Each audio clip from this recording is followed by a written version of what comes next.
Oh, it has been ages since I've been to a carnival.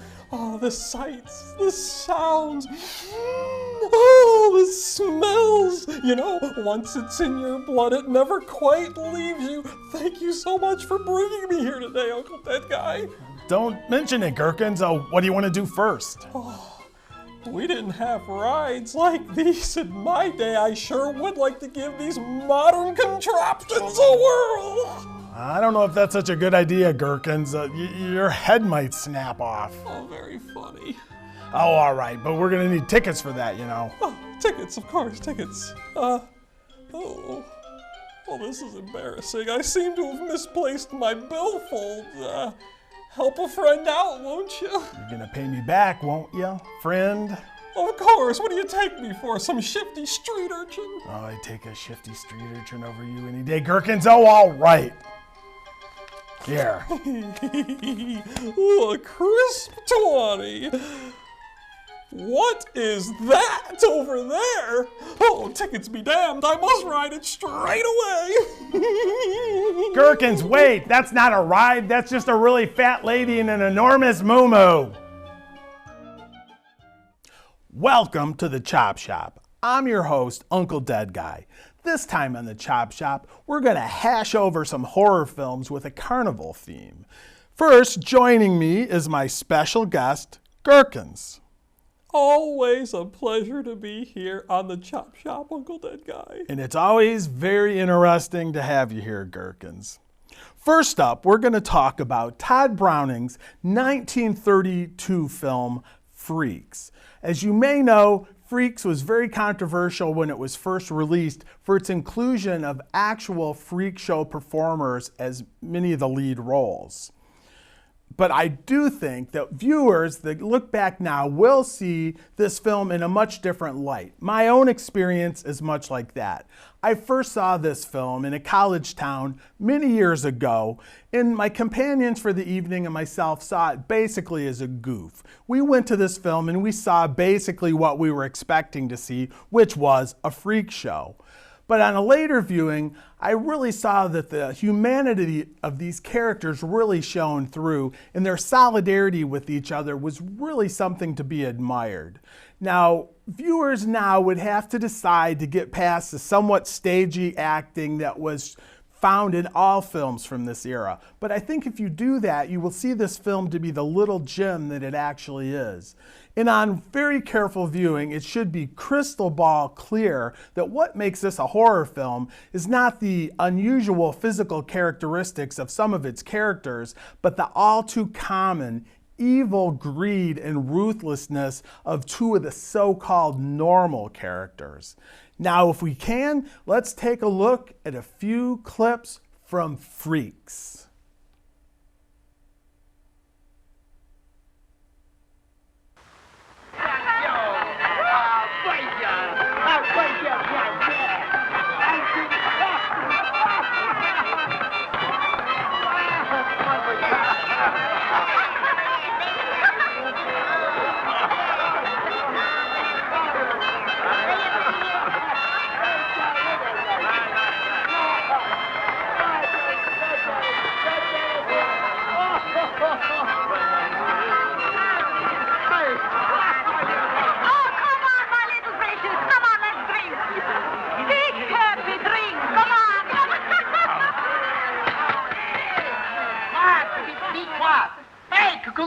Cuckoo, or give somebody else a chance.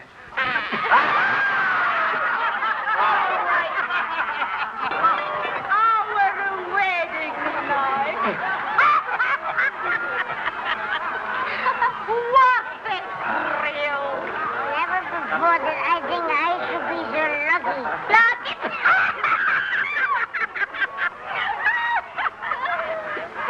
I am the lucky one.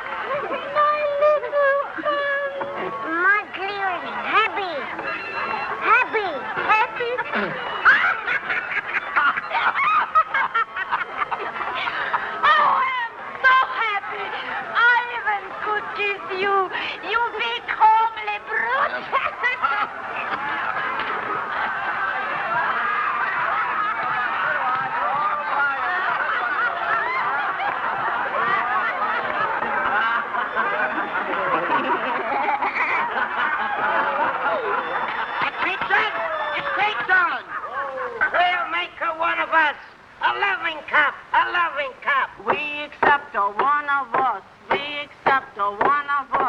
Gooba gobble, gooba gobble. We accept her, we accept her. Google gobble, google gobble. One of us, one of us.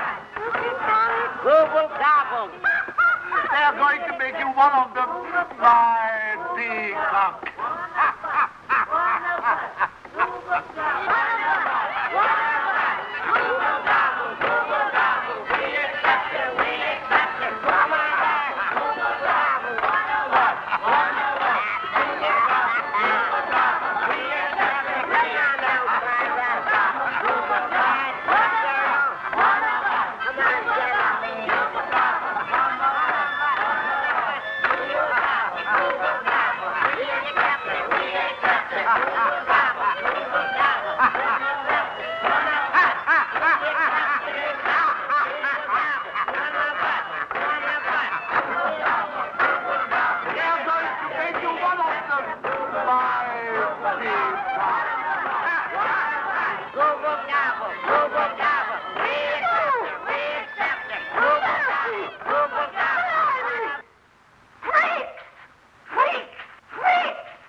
Peeked out of the corner of my eye and got Madame Tetralini giving us the once-over.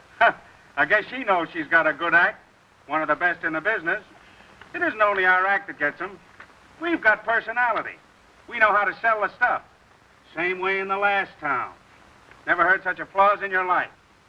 Let me tell you something that everybody around here don't know. We're only killing time with this circus. We've got bigger time to follow, and we can do it, too.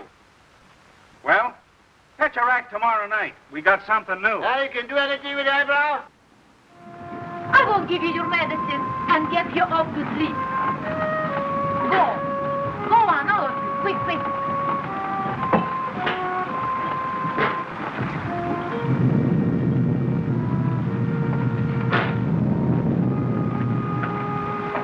What's this? Give me that little black bottle.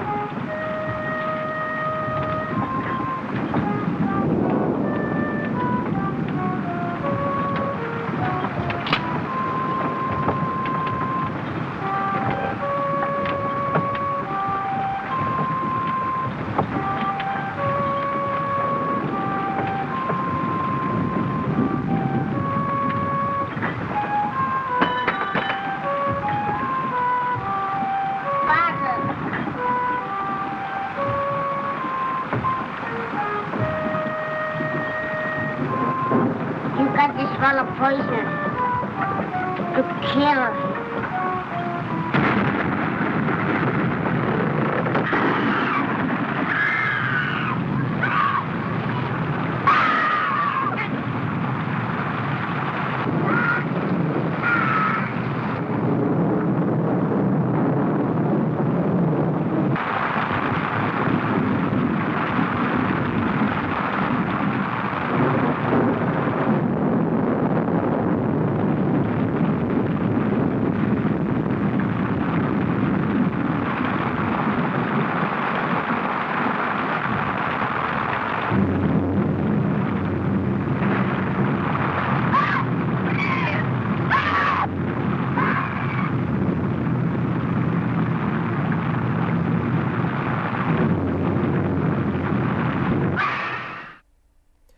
A wonderful clip selection, Uncle Dead Guy, and I think it's worth noting that Freaks was originally adapted from a short story written by another Todd Robbins, 1923's Spurs. Todd Browning, the director of the film, convinced MGM to buy the rights, and thus we have this piece of history. Another thing I find very interesting about this film is that the version we see today is a 64-minute cut. The original cut, unfortunately, is believed to be lost to time as it was seen as too controversial and distasteful for the day. That had a runtime of 90 minutes, Uncle Dead Guy. Some other interesting things about the film: it was actually banned in the United Kingdom for 30 years. Those prudish limeys. Other interesting facts, though. History would give freaks some redemption. It experienced a resurgence in the 1960s. And in 1994 was selected for preservation with the United States Film Registry. High achievements in my mind, Uncle Dead Guy. And I do remember the first time I viewed this film.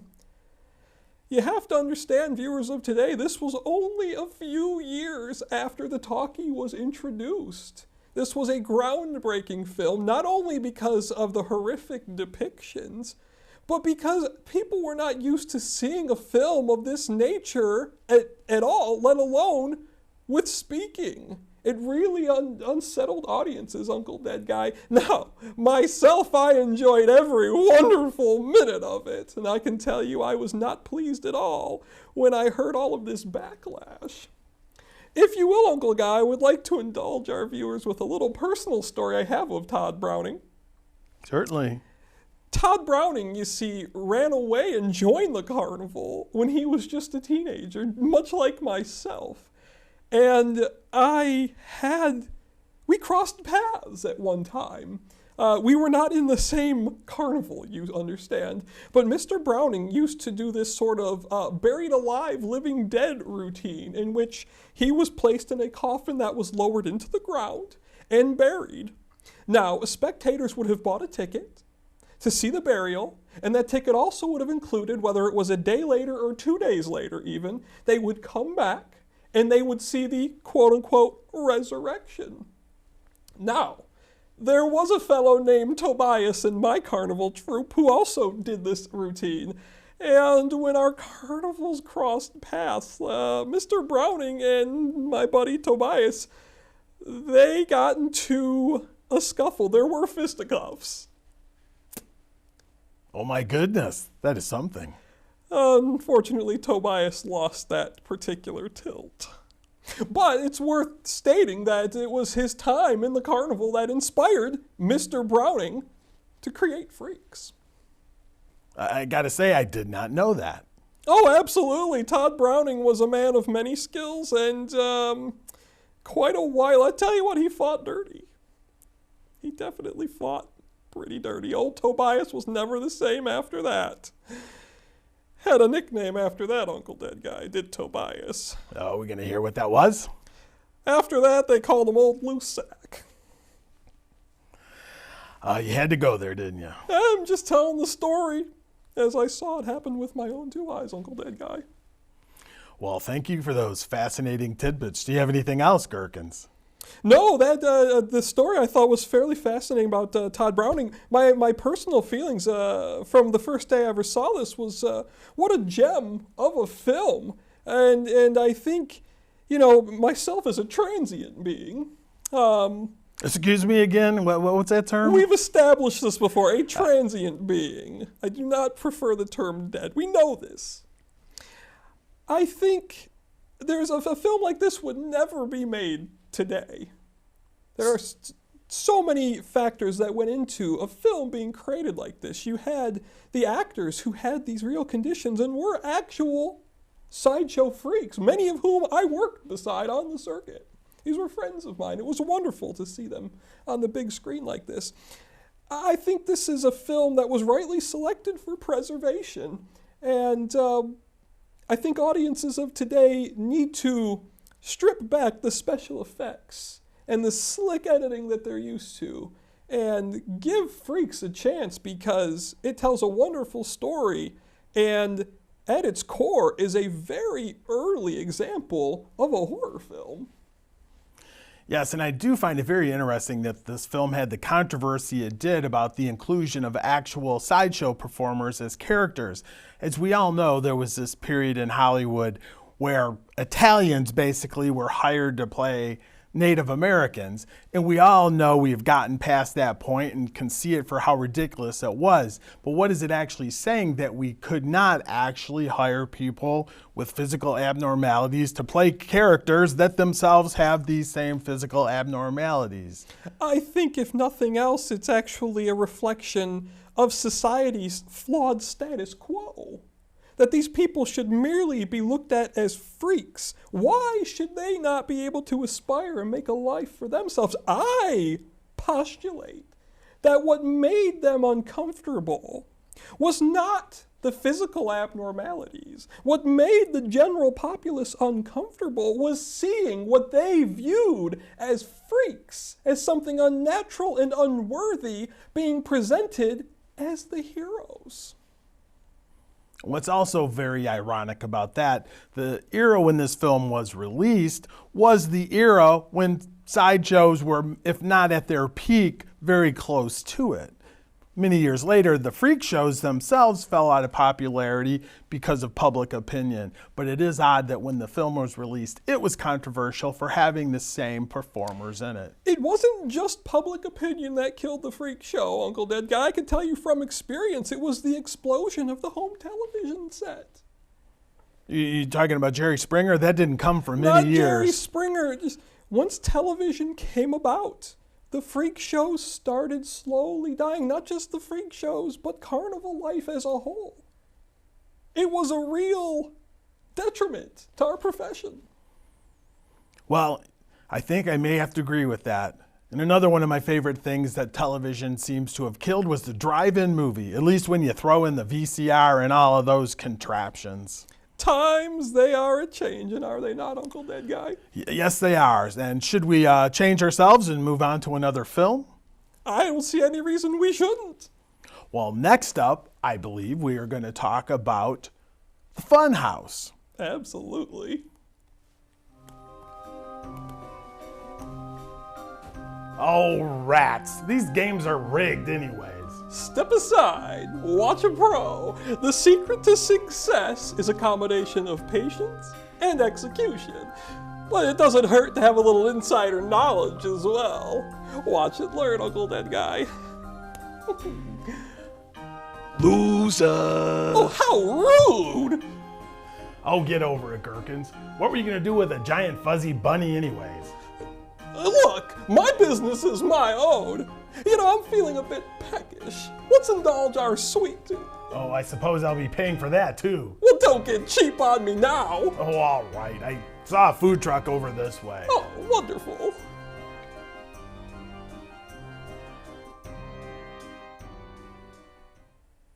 Welcome back. Now we're going to talk about another horror film that I had to view a second time to really appreciate. In this case, it's Tobe Hooper's The Funhouse. When I first saw this film, I believe it was my own expectations about what a Tobe Hooper film should be that left me feeling unsatisfied with it. Tobe Hooper's film, The Texas Chainsaw Massacre, is a touchstone of horror films for your humble host, Uncle Dead Guy.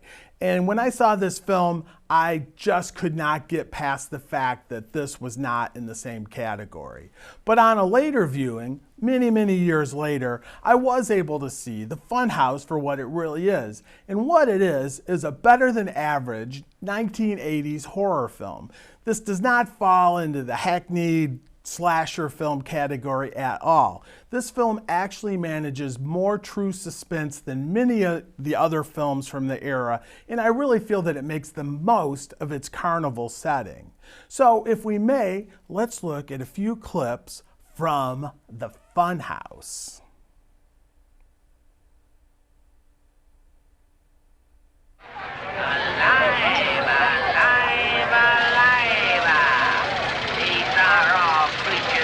God, ladies and gentlemen, not fans. They are authentic and they are alive. Alive, alive, alive.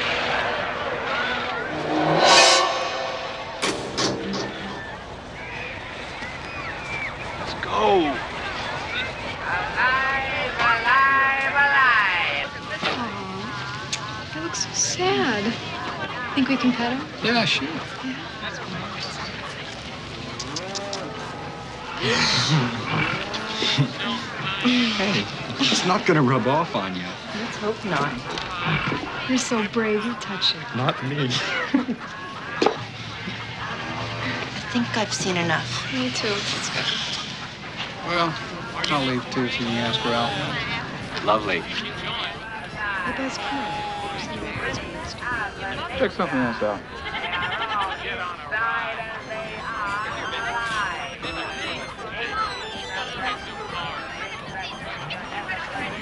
Hey, you guys! What? Get a load of this. Huh? Forget it, Richie. I don't want to see, okay? You have to. Richie!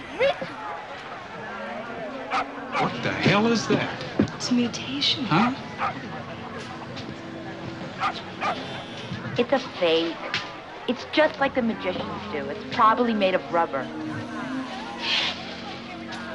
Born to Mr. and Mrs. Latner, Cedar Falls, Iowa. Richie, you're so full of shit. I'm getting some air. Wait up. Hey, wait, don't go. It's moving. It's waving to you.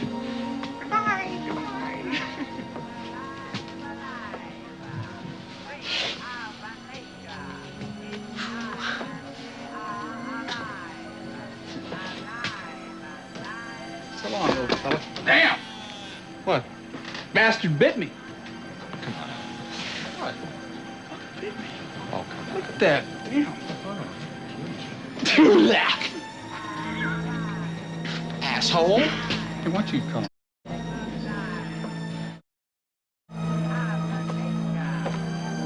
Les will clean you up.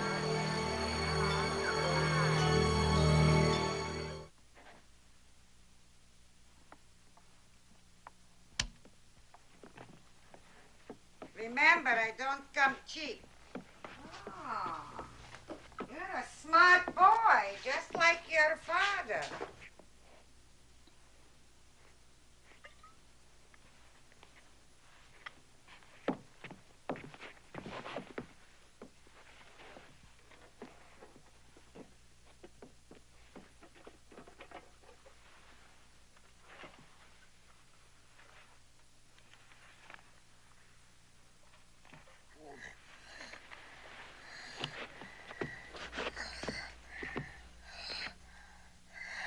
Not enough.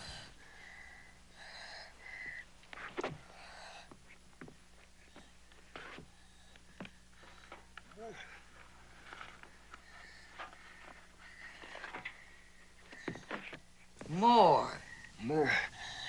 Nothing in life comes cheap, my friend.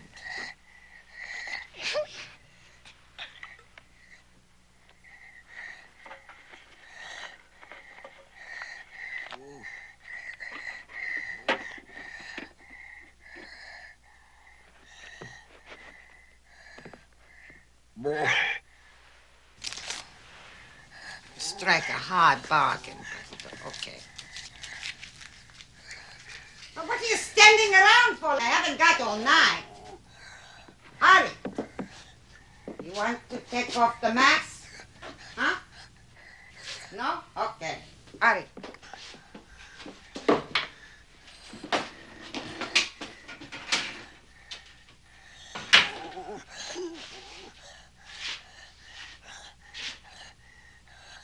Lie down! What are you standing there like an idiot for?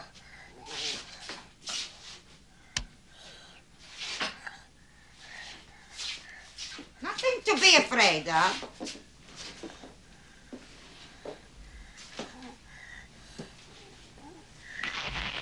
Oh, I see you're not afraid. An eager young fella you are, huh?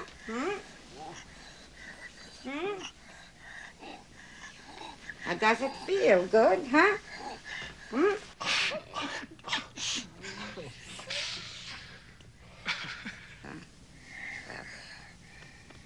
Nothing to be ashamed of. It happens to the best of us. Felt good, huh? Well, of course it felt good. Now, you just relax.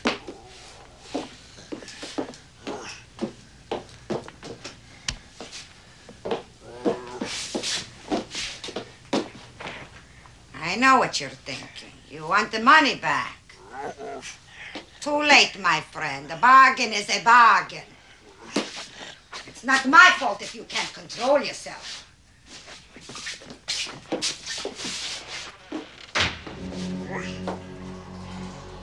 Leave me alone. I'm going to tell your father. Did you actually think I would let you do it to me, you freak? Be thankful for small favors. Leave me alone or I'll put a curse on you and your own lot!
What are we gonna do now? Let's just get the hell out of here.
There is nothing quite like the time-honored tradition of teenagers sneaking into places they don't belong. And in this instance, a dark ride at a carnival. Did you know, Uncle Dead Guy, that it was a man named Leon Cassidy who first patented the electric single-rail dark ride in 1928? I did not know that. Oh, he was quite the character, and I remember my first foray into dark rides. Woo, the stories I could tell. But they don't allow me to say everything I'd like to say, so I will just leave that to your imagination. Well, thank you for that. You know what I truly love about this film by Tobe Hooper, Uncle Dead Guy? What is that? It's the storytelling. It's the editing. Nothing is heavy-handed. Everything serves the story.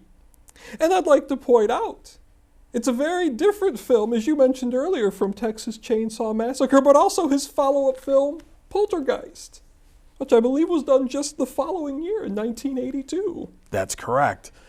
I feel that that the Funhouse is just much grittier, obviously much more based in reality, and it's just a much better example of the drive-in fare so beloved by your humble host. I must also point out, Uncle Dead Guy, in my day on the circuit, we of course had mechanized contraptions, but they were nothing like what would come in later years. And one thing I've always been very taken with in the Funhouse is the rocking, laughing animatronic fat lady that sits above the dark ride. Yes, you've mentioned that several times. Oh, it's classic, if I may.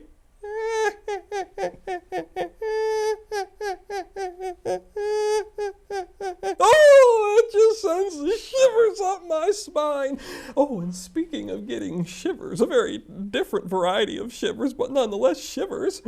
How about the lead, Elizabeth Barrage? She's got a bit of a girl next door quality, and she has a couple of, dare I say, revealing scenes. Yes, we were also discussing that earlier, I believe, as well. Oh, yes, all the things that are talked about off the camera. But you know, Uncle Dead Guy, another aspect of this film that I love in particular is that monsters are not always what we imagine them to be. And as we find out in the funhouse, monsters come in all sorts of shapes and sizes, and sometimes may surprise us. If we may, Gerkins, speaking of surprises, we're going to take a quick break and then we'll be right back.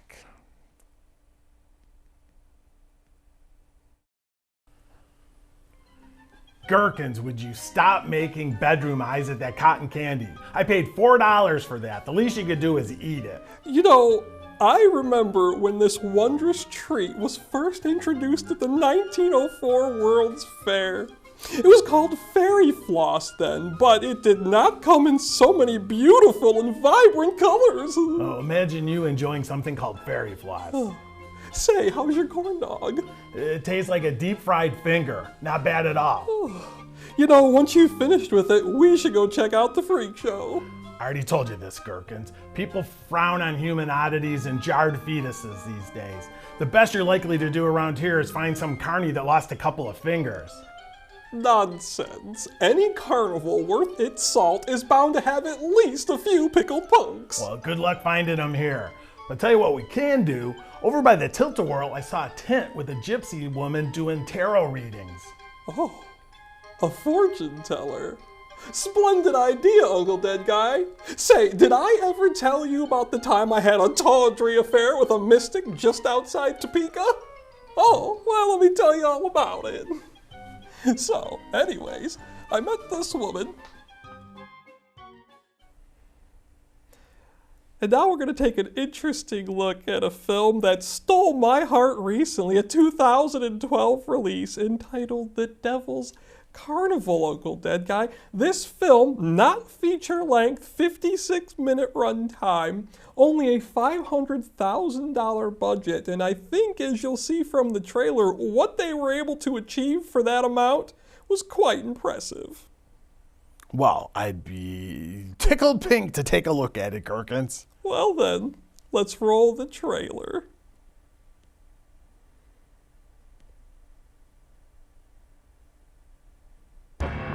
Ah, you're just in time for a story. Once upon a time, heaven was a tower tethered in its pride. There are 3 acts scheduled for tonight's performance. Thought the ink was dried, but hellish gardens flowered. Ivy to be climbed. Spread my filth, my wings, my weeds, my weeds. I lost my son. I know your people are gonna help me find him. Answers wait inside, sir. Did you see what those animals did to me? Yes, they can be so cruel. Liar! You said you trusted me. I trust you. What is this place? Who are you? I'm the excuse you give when you cannot follow the rules. 666. 666. 666. 666. Listen up, everyone. We're putting heaven out of business. Get ready for war. Let me tell you a tale for a penny, one that you cannot hear anywhere else, not anywhere else. I heard from a birdie a dozen and 30, a dozen and well. No, it never ends well. Let me spin you a yarn for a cent. Lord, would it not be a sin for you to deny yourselves a taste? We're in the Devil's Carnival! Welcome to Devil's Carnival! You can't have the fun! Devil's Carnival!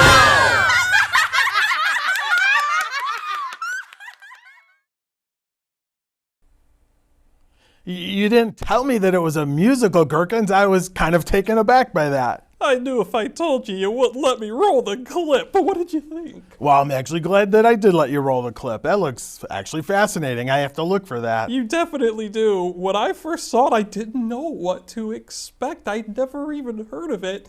But wow, As I watched it, it just stole my heart. The characters, the set design, and yes, the musical numbers indeed. You see, the idea here is that 3 souls have departed and they have gone to hell. And hell is a carnival, as you saw, run by the devil. What a concept! So are we actually seeing 3 interwoven storylines? Absolutely, Uncle Dead Guy. The 3 characters, you will follow them along their respective paths as they, let's just say, are judged. And there's a note. There is a sequel that is due out very soon called Alleluia, the Devil's Carnival, due out this year. Well, I will look forward to that. And first, I got to figure out a way to see the original Devil's Carnival. On what you say about the 3 interwoven storylines makes it seem like it has shades of one of my favorite films that's never made anymore, a type of film, the horror anthology that includes 3 stories. Absolutely. Horror anthologies, what a rich history they have. And I must add this note, the Devil's Carnival. Ooh-wee, are there some beautiful dark ladies in it. Well, I have an idea then. Why don't we take a quick break and you and I can discuss some of that in private. We will be right back.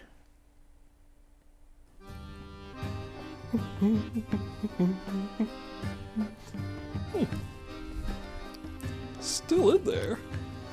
Gerkins, what are you doing? Were you listening at the flap? I told you to hit a ride. For your information, I hit 3. Oh, the zipper, my new favorite. The scrambler, which set my brain all abuzz. And I may have injured some children on the bumper cars. Totally their fault. The mangy brats were asking for it. What took you so long? Well, let's just say that divination isn't the only thing offered by Madame Overy. Oh, you dog. Took a peek at the big top, did ya? Gave her free admission to your one-eyed freak show? Stop, Gerkins. I'm gonna be sick. Oh, my jokes aren't that bad, are they? No, I don't feel well. Did that gypsy trollop give you something? Do you have a rash? Here, I have some ointment. Usually works for me. No, I need to find a toilet. Gerkins, get out of my way. Okay, so it's not a disease then. I'll catch up to you. Woo, happy day. I knew coming to the carnival would be fun.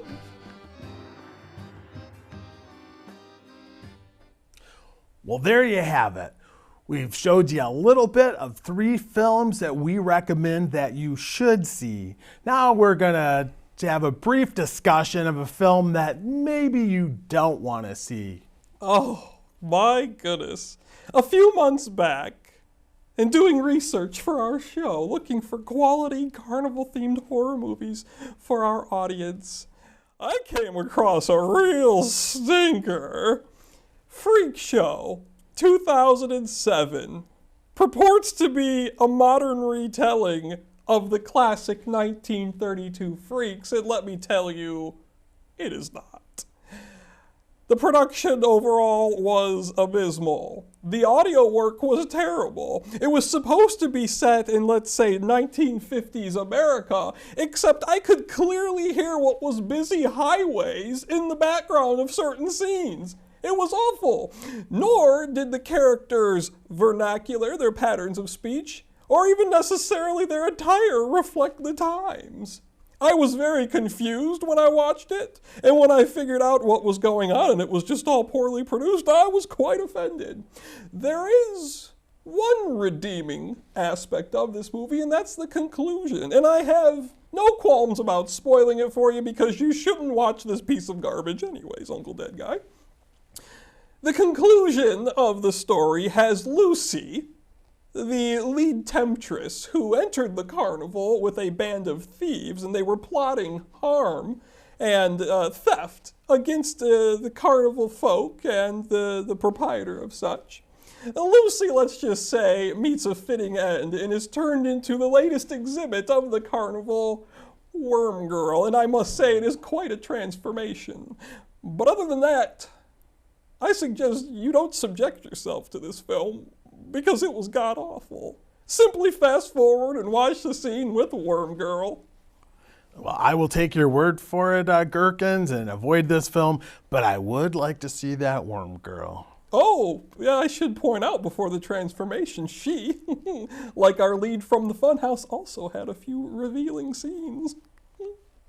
Well, I may have to rethink my idea not watching this. I think just for research purposes, I maybe should see it myself. I'll tell you what, Uncle Dead Guy, I'll put together a quick cut for you.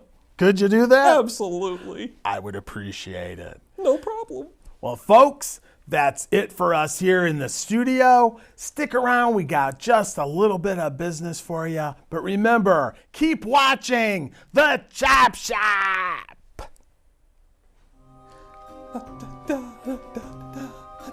Uncle Dead Guy, oh, feeling better? Oh, I knew I shouldn't have eaten that greasy corn dog. I feel like I just passed a pickled punk. Oh, pickled punk, you say? I never did get to see any freaks. Mind if I have a gander? $10. Gladly. Sucker. You're one sick monkey, Gerkins. Enjoy the show. Hey, this is just what's left of the money I gave you earlier.